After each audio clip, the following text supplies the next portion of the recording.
This is the Heroes of Might and Magic board game by Archon Studio, but was buying this game a mistake? Archon took years to bring the classic PC game to the tabletop, and I've spent the past month analyzing my Kickstarter copy, examining the minis, breaking components, and yes, playing the game. I'm gonna break down what Archon Studio did right, and the problems that Heroes 3 has, because there's more than one. At the end of this video, I'll give you my rating for the game, and tell you whether or not it was worth buying. Category number 1, Art, Design, and Visual Appeal. I've said it before that game art is a big selling point for me, and game artists Ayana Vengerova and Thomas Badalski definitely delivered on this one. The art style is a breath of fresh air while remaining true to the aesthetic of the original PC game. Each character and unit is instantly recognizable with an updated look that improves upon the often uncanny faces in the 25-year-old PC game. The map tiles give the feeling that the computer screen has been transformed into the tabletop, with locations that look even better than the art from the HD remaster, while the Heroes boards feel like you've opened the menu on the PC, which, combined with the faction cubes to track experience levels, make for an attractive look on the table. The town boards have a clever design, where building tiles combine with the board itself to create a stunning mural of the towns from the PC game, with some slight adaptations to maintain board game functionality. The massive amount of components is not meant for a weak gaming table. When the larger map options are combined with the battle board, real estate becomes a premium on my 6x3.5 foot table. It's a lot to manage, but fortunately I make good use of the handmade leather component trays that I crafted myself. Link in the description should you feel so inclined. Now we come to the miniatures and the expansions. The sculpting design is top-notch, with minute details that almost perfectly match up with the art on the unit cards. The Gorgon mini stands in triumph over the shield of his fallen foe. The Gnoll hero bites his own horse, highlighting a feel of general madness. The Archangel takes flight as the tip of his toe appears to be leaving the stone base. I just hope that never actually happens. And did I mention dragons?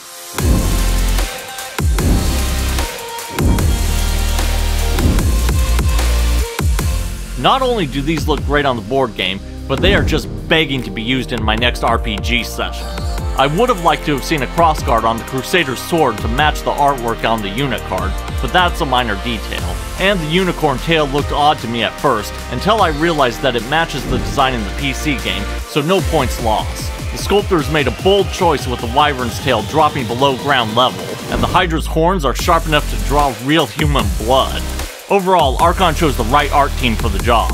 When all components are brought together, they make a strong statement on the table. The art and visual design receive full marks for the category. So does the quality of the components match the standard set by the art team? At first glance, everything looks to be quality made. The box has a good thickness, the miniatures seem solid, and the cardboard looks well printed. But the archdevils are in the details. Problems first started when I was punching out the cardboard components. It felt like the smaller components were catching a lot, and felt like they would tear. So I tried punching from the opposite direction. Big mistake. One of the coins did get caught, and the cardboard started to separate. Fortunately, it held together and is not even noticeable now. Though, all of the coins and resource tokens were left with little spurs around the edges that are a bit unsightly. But this was the smallest problem with the cardboard. The building tiles which came attached to the town boards fit really tightly together and did not want to come out at first. I found the best way to remove them was by bending the town board slightly to give a bit of relief, which made removal much easier. The real problem comes when you try to get them to go back into the thing. The tight fit is just a pain. On top of that, the printing process must have stuck portions of the tiles to the board slightly, because small tears were left in the paper when I took the tiles out. The third issue with the building tiles that is not terrible but really annoying is that every faction has one double-sided tile. And when you flip the tiles to the backside with the resource requirements, the art to texture gradients on these adjacent tiles end up on the wrong sides. You would have to place these tiles in reverse order of where they go on the board to make the gradient look right. I don't know if there would have actually been a way to fix this, because the tiles were printed as a complete image on both sides before they were cut, but it's still gonna drive my OCD up the wall. And I haven't even started on the miniatures quality yet. Now remember my mistake with punching out the cardboard from the correct side? Well, the thing that I didn't realize was that the square holes in the hero boards need to actually be punched out from the back side, because punching from the front left a tear in Ryan's board. I ended up having to use a bit of miniature painting primer to get the paper to stay where it belonged and hide the white tear. It looks better, but it's not perfect. OCD, remember? As far as the cards go, they feel pretty nice and shuffle really well, though they do seem to want to jump out of my hands for some reason. Most of the cards seem to be well made. Then we come to the army unit cards. One word: foil.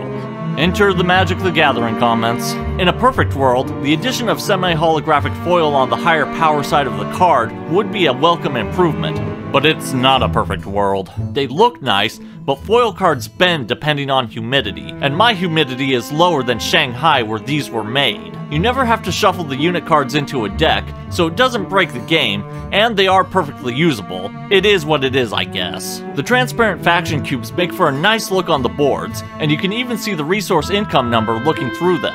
Except for the Necropolis cubes, which are too dark to see through and can easily be confused with the opaque black cubes depending on your room lighting. There are occasional imperfections on the corners, but it's really not too bad. Now about the minis. I'm no expert when it comes to miniatures, but these look like good quality PVC with good detail visibility. The swords turned out pretty well and are kept straight in the packaging, which is much better than what I've seen from a lot of $4 individual minis I bought at my local game store. I did not buy the pre-shaded minis, but the colors on the ones that I have still look pretty good, except for the Rampart minis, which have all the glory of sherbet ice cream.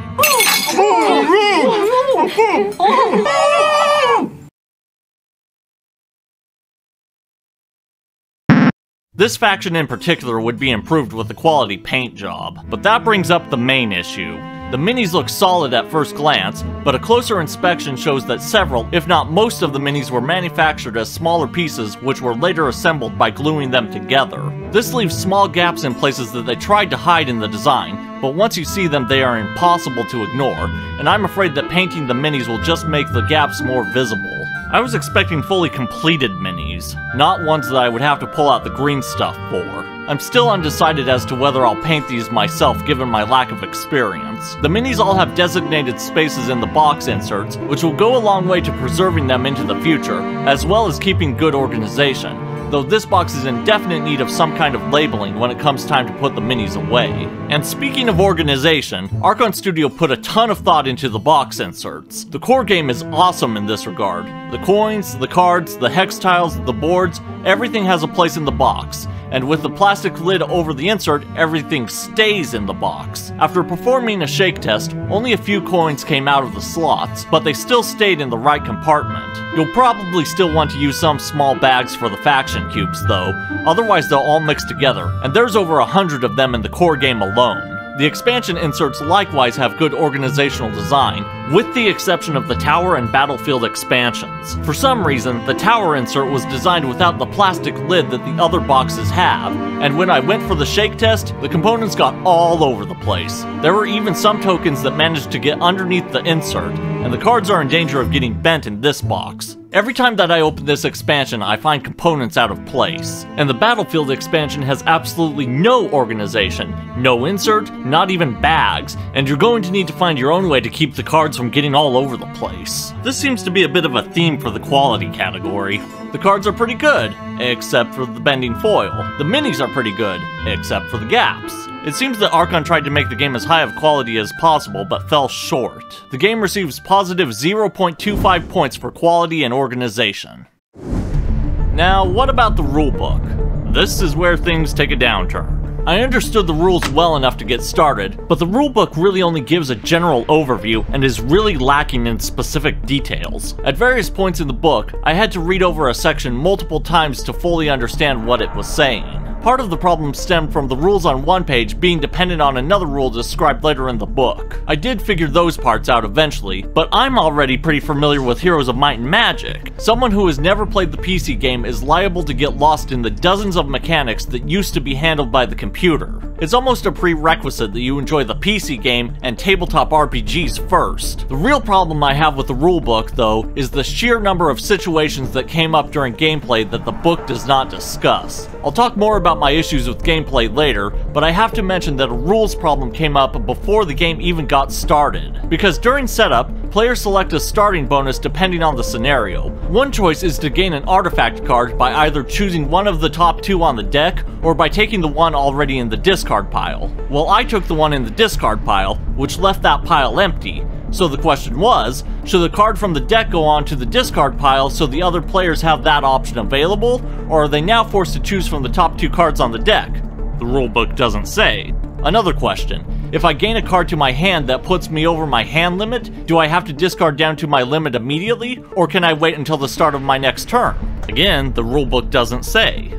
Archon did include an FAQ book. This does clarify some of the rules already described in the rulebook, but it does nothing to clarify these situational questions. There are also several cards with ambiguous explanations, which might lead to disagreements between players on how they are implemented, but that might fall under the gameplay category. I have also heard of complaints about the game's lack of clarity with its symbols, specifically the magic power symbol. This artwork for the magic power on the heroes board is explained in the rulebook, but the definition of the simplified symbol that is on the spell cards is nowhere to be found, including the key on the back of the rulebook. Some players have even confused that symbol with this one, which means to gain half an experience level, meaning that they leveled up every time they discarded a magic card. That would break the game pretty quick. Overall, it felt like this was an early draft of the rulebook that was rushed into production and really needed more feedback from the player base. The game receives a -1/4 of a point for the lack of rulebook clarity. So how good is the gameplay? The game comes with mission books that give the starting and victory conditions in multiple different scenarios, including multiplayer scenarios and single-player campaigns for each faction. Though the Dungeon and Necropolis campaigns are in the Tower expansion, which was a Kickstarter exclusive. With your income set and your starting bonuses received, your heroes begin the game at their faction's town. Now there is only one starting tile for each faction, so in most cases, the first 2 turns are likely to follow the same opening in every game session, which I think would get stale if you play the game a lot. Especially since the level 1 neutral encounters are so one-sided. If you soften up the enemy with a powered up magic arrow or use attack cards, you can pretty much one-shot the single bronze tier unit in a normal difficulty game. Initiative plays a huge role in the neutral encounters, because going first allows you to knock out your opponent before they even get a chance to retaliate if you strategize well. During my single player game, I thought that you might as well have a gentleman's agreement and bypass the level 1 and 2 encounters. That was until I went up against a human opponent and realized that the low level encounters exist as a chance for your opponent to slow down your progress on the board, because you're required to spend movement tokens to continue combat beyond the first round, tokens which need to be used for map exploration. And once you hit level 3 encounters, you really need to focus on keeping your units alive, or you'll rapidly burn through your gold to replace them. Which brings us to the topic of resource management. Players are going to love the odd-numbered resource rounds and hate the even-numbered astrology rounds, because you're always running out of resources and waiting anxiously for replenishment. Right from the start of the game, you need to be increasing your income or else you'll fall behind. It is nearly essential that you build your city hall before the start of round 3 to get the boost in gold. The next step is to build strength in preparation for level 3 neutral encounters. This is where losing army units becomes a real danger, and all the mines are guarded by level 3 encounters or greater. In particular, you need to claim a gold mine, because building materials and valuables are useful for buying buildings, but you need gold for absolutely everything. This does raise a question with the map tiles in the core game. Specifically, why the designers placed the gold-giving water wheels on the same tiles as the level 3 gold mines and settlements, which may also be used to increase gold income. I think it would have been more balanced to have the water wheels on tiles with ore pits and crystal mines, at least on the tiles with level 3 encounters. If one player gets lucky and has a lot of gold-giving level 3 tiles on their side of the board, that player is likely to have an advantage early on, because the level 4 and 5 tiles are going to have encounters which are too difficult for a level 2 hero without a strong silver tier army. As a side note, using the Battlefield expansion should probably be saved for the battles against your opponent's heroes. This expansion will completely change the dynamic of your battles, but I'll get to that later. The Battlefield expansion would lose its impact if it was used for every neutral battle, because you can expect to have a lot of those, and relatively few battles with opposing heroes. This actually creates a very interesting dynamic, because you would think that waiting for another player's turn would become a drawn-out waiting game. But since player opponents control the units in the neutral battles, there is much less waiting around. Combine that with being able to purchase units and buildings outside of your turn makes the game very engaging the entire session. But I recommend limiting the game to only 2 players, otherwise there will be some inevitable waiting when it's not your turn, and another player is up for controlling the neutral units. And the 2-player limit is necessary for how long this game takes. Archon Studio claims that a session takes 45 minutes per player. Archon Studio lies. The first time I played the game with a friend, the entire session, including the rules explanation, took a whole 5 hours. Now yes, we were both new to the board game, but even after playing the game multiple times, you can reasonably expect that this game will take 3 hours for 2 players. Now for the thing that I dislike most about this game. In the PC game, if you lose control of a town, then you lose the ability to produce units from that town. But in the board game, you are still able to produce units and use your buildings after losing your town, as if nothing happened. Sure, the clock starts ticking and you have 3 rounds to regain a town or settlement before being eliminated, but every other economy-based strategy game that I've played, whether it's Scythe, Axis and Allies, or video games like StarCraft, Command & Conquer, and Heroes of Might and Magic itself, they always require some form of base or territory control to build units. I get it, the game designers want players to have a fighting chance at recovering their base if they lose it, but this just seems like a cop-out and goes completely against the spirit of Heroes of Might and Magic. My other major criticism? Well, it depends on what kind of games you like, because this game is fiddly. Like, really fiddly. Really what this stems from is the fact that this was originally a video game with some fairly intricate mechanics, and now you have to take those mechanics that the computer handled for you automatically and remember them yourself.